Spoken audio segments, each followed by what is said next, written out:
দাঁড়িয়ে যাও, যে রাস্তা দিয়ে তোমার জাতি কোথায় যাচ্ছে? কথা বলেন। তুমি যদি তোমার রবকে ভয় করে থাকো তাহলে তুমি ওই রাস্তায় দাঁড়িয়ে যাও। কোন রাস্তা? একটু জোরে বলতে হবে, কোন রাস্তা? জাহান্নামের রাস্তায় দাঁড়াও, কারণ জান্নাতের রাস্তায় দাঁড়িয়ে কোনো লাভ। কেন লাভ নেই? আমরা তো এমনি জান্নাতি। আমরা কি? কথা বলতে হবে, আমরা কি?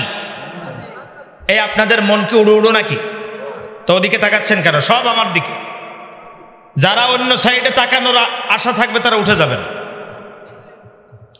আর ভিতরে যারা কথা বলছেন প্লিজ একটু আসতে বলেন। আল্লাহ রাব্বুল আলামিনকে যেহেতু আমরা ভয় পাই, আল্লাহ তাআলা আমাদেরকে ডাক দিয়ে বলছেন, তোমরা আমাকে ভয় পাও, তার মানে তোমরা কি ঈমান? কথা বলেন, তোমরা ঈমানদার। তাহলে তোমরা যখন ঈমান এনেছো, তোমরা তো জান্নাতের রাস্তায় হাঁটতেছো। আর যারা জাহান্নামের রাস্তায় ধাপিত হচ্ছে, তুমি সেই রাস্তায় দাঁড়িয়ে যাও। দাঁড়িয়ে কি বলবা? কুম ফাআনজির। কথা বলেন, কুম ফাআনজির। ওই রাস্তায় দাঁড়িয়ে জাতিকে বলে দাও, ও জাতি, আর সামনে যাওয়া যাবে না, যত দূর গিয়েছো স্টপ, এখানেই থেমে যাও, কারণ পেছনেই হলো জাহান্নাম। আজকের রাসূলুল্লাহ সাল্লাল্লাহু আলাইহি ওয়াসাল্লাম তার জাতিকে যখন তিনি বলেছেন কুম ফাআনজির, যত দূর গিয়েছো আর সামনে যাওয়া যাবে, আরো জোরে বলেন, আর সামনে যাওয়া যাবে না, এখানেই স্টপ, এখানেই দাঁড়াও, আর সামনে যাওয়া যাবে না। বলুন তো আল্লাহর হাবিবের গায়ে কি নিক্ষেপ হয়েছিল? কথা বলেন, পাথর।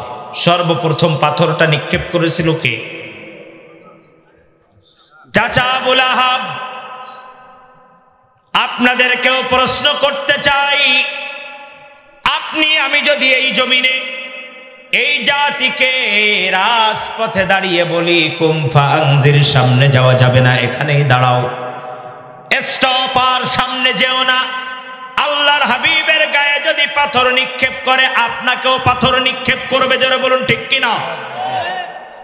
আল্লাহর হাবিব রাহমাতাল লিল আলামিন তার জাতিকে যখন বলেছেন কুম ফাআনজির, আর সামনের দিকে যাওয়া যাবে না, আল্লাহর হাবিব রাহমাতাল লিল আলামিন আর জন্মভূমি মক্কাতে থাকতে পারে নাই, তাকে মদিনায় হিজরত করা লেগেছে।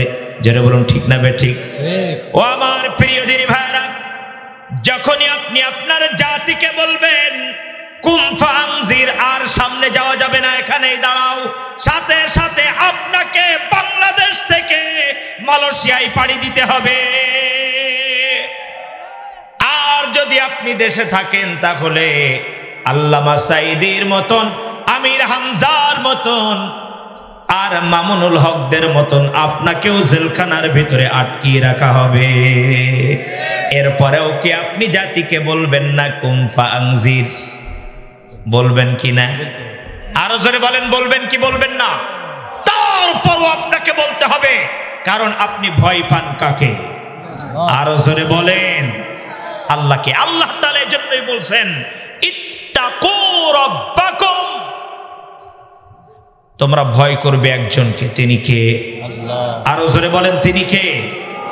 তিনি হলেন তোমার রব, যিনি তোমাকে সৃষ্টি করেছেন, তিনি হলেন আল্লাহ রাব্বুল ইজ্জাত ওয়াল জালাল। প্রিয় দিনী ভাইরা আমার, আমরা যদি আল্লাহকে ভয় করি, আজকের বিশেষজ্ঞরা বলছে তুরস্কে আর কি ভূমিকম্প হয়েছে, তার চাইতে বড় ধরনের ভূমিকম্প হবে বাংলাদেশে। জোরে বলুন ঠিক কিনা? আচ্ছা, এই ভূমিকম্প এটা আল্লাহ তাআলা কি রহমত স্বরূপ দেন নাকি গজব? আরো জোরে বলেন।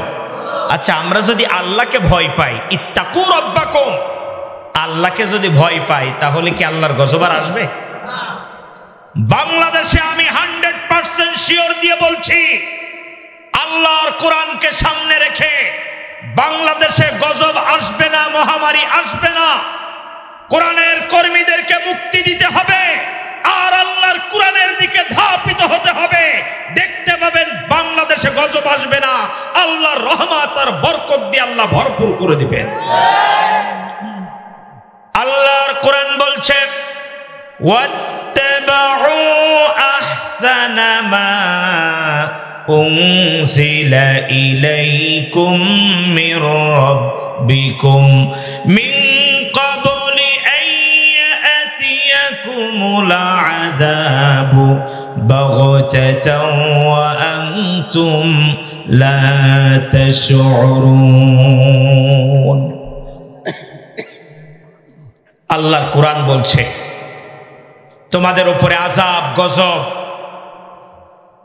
যখন এসে যাবে, দুনিয়াতে একের পর এক যখন গজব চলবে, তোমাদের বাঁচার উপায় হলো একটাই, তোমাদের উপরে যে কিতাব আল্লাহ তাআলা দিয়েছেন এই কিতাবের দিকে যদি তোমরা ধাপিত হতে পারো, যদি ফিরে আসতে পারো, তাহলে আল্লাহ তোমাদেরকে গজব থেকে, কথা বলেন, আল্লাহ গজব থেকে বাঁচিয়ে দিবেন। তাহলে এই ভূমিকম্প থেকে আমরা বাঁচতে চাই কি চাই না? আর একটু জোরে বলতে হবে, ভূমিকম্প থেকে বাঁচতে চাই কি চাই না? যদি ভূমিকম্প থেকে বাঁচতে চাই তাহলে বাংলাদেশের মাননীয় প্রধানমন্ত্রীকে 14 ফেব্রুয়ারি টোটাল পার্কগুলো বন্ধ করে দিতে হবে। অবৈধভাবে কোন ধরনের কোন নারী পুরুষ এক জায়গায় মেলামেশা করতে পারবে না। রাস্তাঘাটে, বাগান, বিভিন্ন জায়গায় রমনা পার্ক সহ যত ধরনের বাংলাদেশে পার্ক তৈরি করা হয়েছে, আগামী পরশুদিন যে বিশ্ব বেহায়া দিবস আসছে, এই দিনে সমস্ত পার্কগুলো বন্ধ করতে হবে, অবাধ মিলামেশা বন্ধ করতে হবে, তাহলে বাংলাদেশে আর ভূমিকম্প আসবে। তাহলে ভূমিকম্প ঠেকাতে গেলে কয়টা শর্ত বলেছি? 1 নম্বরে কোন নারী পুরুষ 14 ফেব্রুয়ারি পালন করতে, কথা বলেন, পারবে? অবৈধভাবে প্রেম প্রীত করতে পারবে? আর কারাগারে থাকা আলেমদেরকে মুক্তি দিতে হবে। যদি মুক্তি দিতে পারে, বাংলাদেশে ভূমিকম্প কোন ধরনের কোন মহামারী বাংলাদেশকে টাচ করবে না ইনশাআল্লাহ। জোরে বলুন ঠিক কি? প্রিয় দিনী ভাইরা আমার, বলছিলাম আমরা যদি আল্লাহকে ভয় করি,